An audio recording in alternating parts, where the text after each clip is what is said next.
Thank you, Kate, so much for coming and giving a presentation today. Kate works for RARE Center for the Behavior and the Environment. I have been a fan of RARE for quite a few years since I think it was 2016. I took a social marketing training at a conference with RARE. And so I've been following their work. They do a lot of great things around behavior change. And I'm very excited for Kate to join us today to share a bit about RARE's framework. So with that, Kate, take it away. Hi, everyone. It's so nice to meet you. Thank you for having me. We're really excited to be part of this group. Okay. So, as Nicole mentioned, I'm the director of training programs at the Center for Behavior and Environment at RARE. I've been working in conservation for the last 20 years, most of that at RARE. And I thought maybe I would just give you a little bit of context. I don't have that much experience working in the sagebrush ecosystem.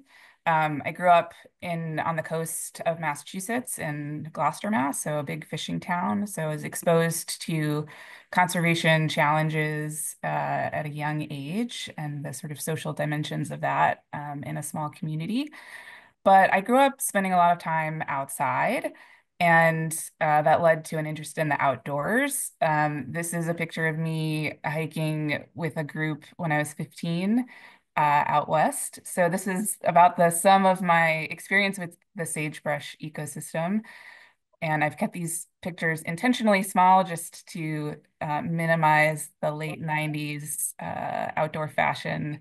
That's pretty bad. But anyways, that's a little bit about me. I've been working at RARE for the last 16 years. And for those of you that don't know, RARE is an international conservation group. We've been around since 1974. And our mission is to inspire change so that people in nature and thrive. Alongside our partners, we've run more than 500 community-led behavior change campaigns in over 60 countries around the world. And through our behavior change campaigns, we're able to increase adoption of new and sustainable behaviors. About 5 years ago, RARE created the Center for Behavior and Environment to help other conservation practitioners adopt the tools and science of behavior change and apply it to their own missions. So we have a number of training offerings. We have a whole team of behavioral scientists that work in a consulting capacity to help other organizations apply behavioral science to their own work. And I wish we had more time today. We have limited time, but what I'm going to touch on today are why environmental challenges are behavioral challenges. I'll touch really briefly on the levers of behavior change that we use to help make our environmental work more effective, and also talk a little bit about our approach for designing behavior change solutions. And I'm also going to leave time for questions and discussion. So the premise of our work at RARE is that all environmental challenges are behavioral challenges. What that means is that, every day we work on some of the issues that you see illustrated on this screen. Problems related to what people eat, what people buy, what people throw out, and all the different choices that people are making all the time. And so even though, all of our environmental problems globally may seem very different and complex, the solutions for them are actually quite similar in that somewhere, someone has to change their behavior. And so our job is to help them make a different choice. And how do we tackle this? How do we go about designing interventions that change behavior? And just to illustrate this, here's a slide. So if you're thinking about water pollution, for example, and you have pollutants going into a lake or a river or stream, you might want to map out and think about all of the different actors that could be involved in this problem. So maybe it's government officials, and you need to get them to invest in repairing aging wastewater treatment infrastructure. Or maybe it's homeowners, and you need to get them to replace pit latrines or cesspools with septic systems. Maybe consumers need to use more reusable products that are ending up in the water. Maybe food industry managers need to pack products in more compostable or reusable containers. Maybe fishers maybe need to discard gear in proper recycling receptacles, or farmers need to construct wetlands to reduce nutrient runoff, right? So there's many different levels and dimensions from individual behaviors to things that are more systemic. But even our systems, our government systems, our private corporations are made up of people, and trying to figure out how to get those people to do something differently. Oftentimes in conservation or environmental work, we talk about raising awareness, and that if people are just aware of the problem, we can do things differently. And awareness is certainly important. I'm not saying that it's not part of the equation, but it's not, awareness more often than not alone does not lead to action. And here's a great quote from Catherine Wilkinson, who's at Project Drawdown and the author of All We Can Save. Awareness is a place where you can really get stuck. What is so powerful about behavioral insights and strategies is that they can help folks make that leap from awareness to active participation.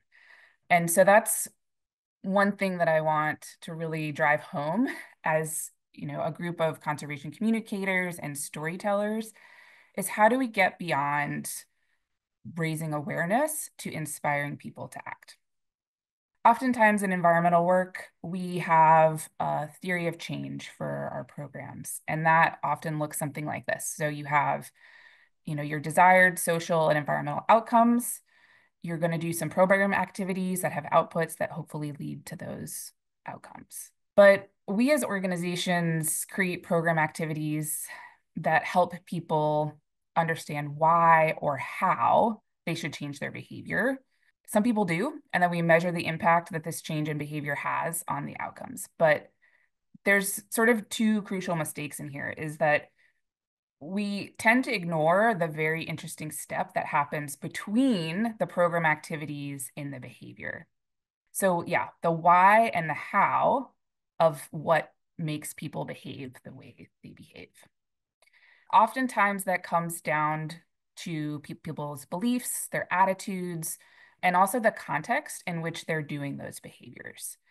And so we have a process at Rare that really breaks that down and helps to figure out what's in that green box to help design better program activities. And so at Rare, we call this a behaviorally informed theory of change, or sometimes a psychosocial theory of change, that really can get at that extra layer representing the psychological and the social states that lead to people's behaviors. And it enables us as program designers, storytellers, to be really explicit about how to change somebody's behaviors, or even like sometimes the storytelling and the communications part is really coming into that psychological or social state that leads to a new behavior.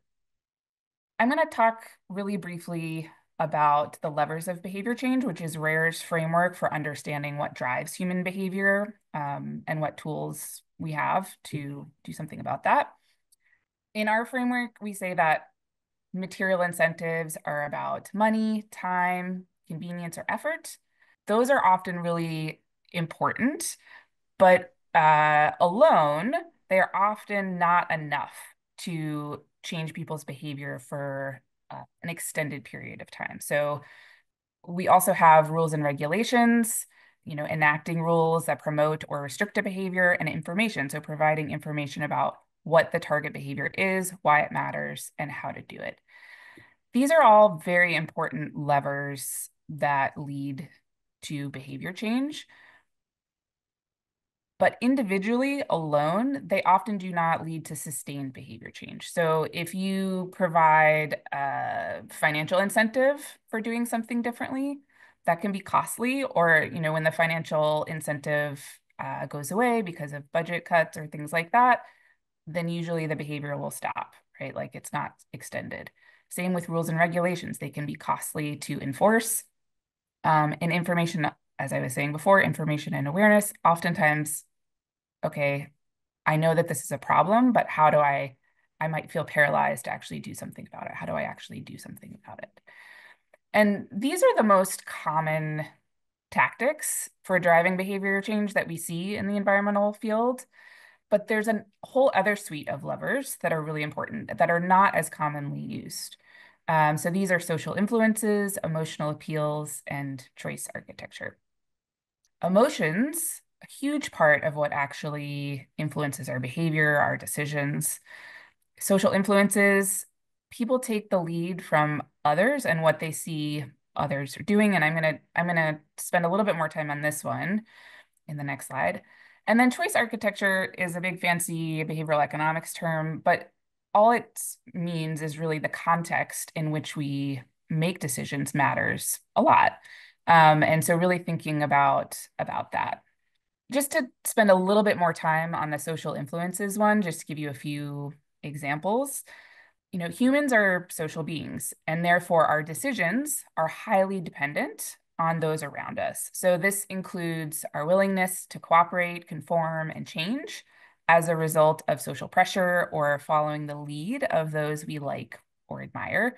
And some of the strategies here for, pulling on the social influences lever include making the behavior more observable, making the desired behavior the social norm, and eliminating excuses for not engaging in the desired behavior.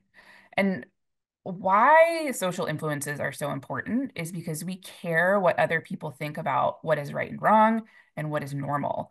And we learn a lot of information in social settings. I have a toddler, so I'm I'm seeing this real time in my own house and day to day. Like those mirror neurons are very strong, right? Here's a simple way to think about core social influences of behaviors. So how am I affected by the people around me? This happens for two reasons. So the reputational influences. I'm affected by how people perceive me and what they think. And this includes whether my behavior is observable, what others think is right or good, also called injunctive norms. And then descriptive influence. So I'm affected by how I perceive people, what they are doing, and the social proof behavior. So what's seemingly normal behavior and or descriptive norms. And how, like just a few examples of how we see this showing up in some of our conservation work at Rare. So our climate culture program did some research in the US on climate-friendly behaviors and found that more than political orientation or like climate change itself, what was most important in terms of predicting behavior change around climate-friendly behaviors was like what other people are doing. So the people who responded to the survey, what they saw other people doing could predict their own change in behavior. And that social influence is hugely important. Another example from our fisheries program and small scale coastal fisheries in Brazil. This is how fishers there are using social influences to create that desirable norm. So they painted their sails with pro fisheries logos and slogans to show their own commitment to fishing in a sustainable way. It also sort of eliminates excuses for them to say that, oh, I didn't know about the fisheries management rules because they literally have them printed on their sails and they have visibly committed to the group that they're participating. And social influences can be passive or active. So, for example, there's an idea that has been popularized recently that solar energy is contagious. So, one study found that the presence of a solar roof project alone increased the average number of installations within a half-mile radius by nearly 50%. And in an example of active social influence, the Solarize program organizes events to make solar installations even more visible and works with people they call solar ambassadors. So solar ambassadors are like local trusted folks who go around and talk to their neighbors, connect with them and their resources about solar energy. And then Solarize, they also worked with local and state officials, which is a great example of working with actors, throughout the system. They're working with household members, but then also with the government institutions. And through their campaign, they were able to reduce the cost of solar by 20%, increase solar installation by 3 times in their participating communities, And in 3 years, they created a change from 800 to 12,500 homes with solar. So like really powerful predictors here of what will influence behavior. So these three levers that are less commonly used, social influences, emotional appeals, and trait architecture, is that there's like a lot more to dive into here. I'm really quickly just going to put this resource into the chat. So if you want to know more about all of these levers, we just launched this guide to the behavior levers, a really rich resource. Oh, great. So I just see a comment in here about Switched by Dan Heath, Chip and Dan Heath, and how they use Rare as an example. Yeah, and we're definitely influenced by them as well. And I think Dan Heath was on our board for a while as well. So that is a great book and I highly recommend it. I'm also going to share with you a little bit about how we think about designing behavior change solutions. At Rare, we talk about behavior change in a number of ways. And you may hear me talk about behavioral science, behavior change, and this term behavior-centered design.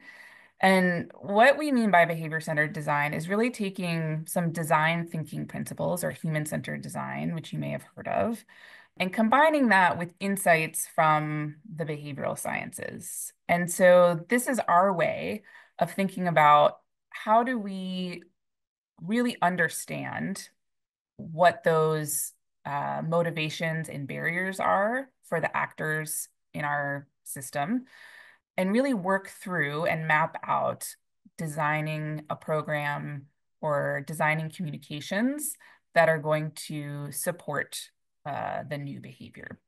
And so this is our behavior-centered design process. We have sort of 8 steps. And the reason this line here is kind of a squiggly loop-to-loop is because it really is an iterative process. And depending on where you are, how well you know your audience, you may start at any one of these stages and then realize, oh, you have to go back and maybe you don't have the complete picture and you need to fill in some gaps. We start with the frame step, which is really just thinking about who is my audience? What do I want them to do? What are the behaviors? And like really, what is their experience? We spend a lot of time empathizing with the audience, which could look like literally just going out and spending time with them to understand, their context, their day to day. I think in our Fish Forever program, we talk about what we call pelican hours, where our program managers go out and like literally just sit on the dock and observe what the fishers are doing and sort of how they're living their day-to-day lives to gather insights about what might be influencing their behaviors around fishing. We then try to extract those insights and try to figure out, what evidence-based strategies might work best. So we go through ideation process. How can we test this out, make a prototype in a very low cost way, and get feedback on that from the audience themselves? And then, before we try to think about, okay, we're going to launch this on a bigger scale. So really that ideation, prototype testing, launching, that's a big part of human-centered design, as well as not just starting with the solution, but really being willing to adapt and change it based on the needs of the audience and based on their feedback. And then assessment is a huge part of this. Is this working? What needs to change? And trying to get that information in as real time as possible so we can adaptively manage. And to sort of illustrate this, I'm just going to lead you through what this looks like for one of Rare's programs. We have a regenerative agriculture program in Colombia. Here's how this process looks like when we're designing a conservation program. So in the frame step, we're thinking about, okay, what is our problem? In Colombia, it's decreasing yields and soil quality, deforestation, thinking about who our core actors are. In this case, farmers, and I think we also identified certain segments of farmers, which I'll get into in a second. And then what are the key behaviors here? So in this case of this program, like many programs, there might be multiple behaviors that we're looking at. So we want people to enrich the farmers to enrich the soil with compost. We want them to implement a fertilization plan. We want them to reforest with native trees and plants and also expand cover crops.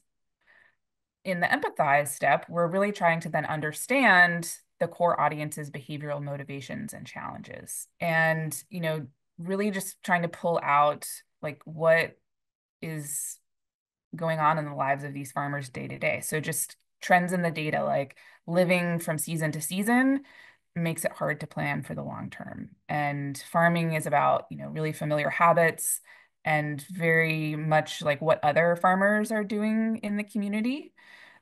Just understanding that like financial vulnerability might make it hard for farmers to invest in new practices and that they have limited trust in the information that comes from outside the community. So they do not trust the government or NGOs, which as an NGO makes it difficult in some cases.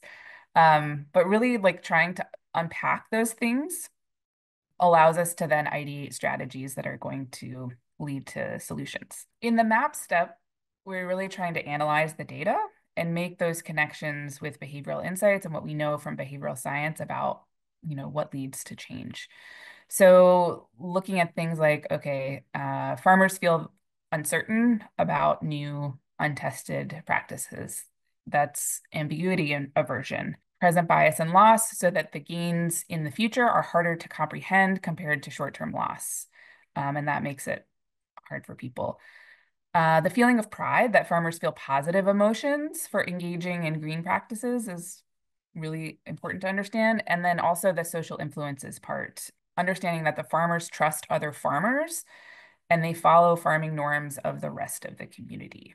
And so that allows us then to create a behaviorally informed theory of change here, which, as I mentioned, we sort of broke the farmer actor group into different groups who have different needs. So we are able to identify low resistance farmers that really only require the ease of adoption to change practices. So they already sort of believe that climate smart practices are easy and better. And if you just give them, make it a little bit easier, give them some resources to do that, they're going to do that. They're going to change.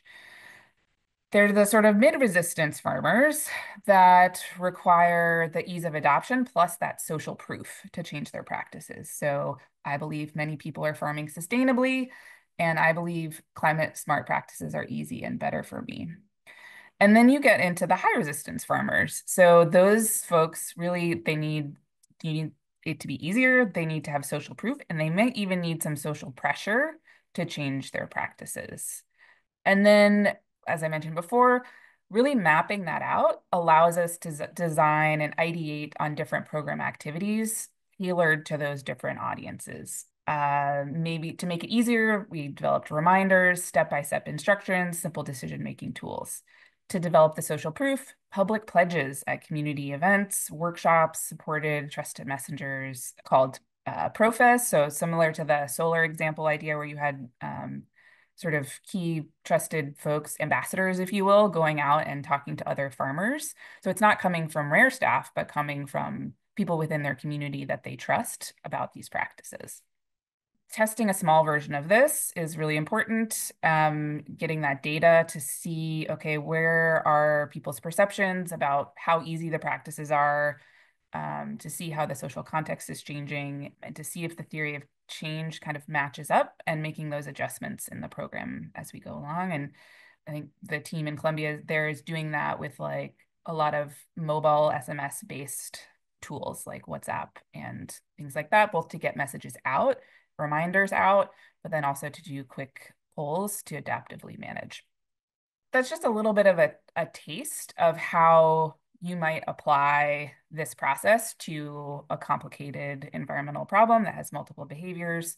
And I think the main takeaway here is that this process allows us to design solutions based on data and based on our understanding of a particular target audience, and really makes us take a pause before we develop solutions to really think about what needs to change psychologically or socially in order to achieve a change in behavior.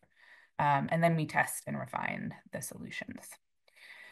So we're about halfway through our time together today. And I want to leave most of the rest of the time for questions.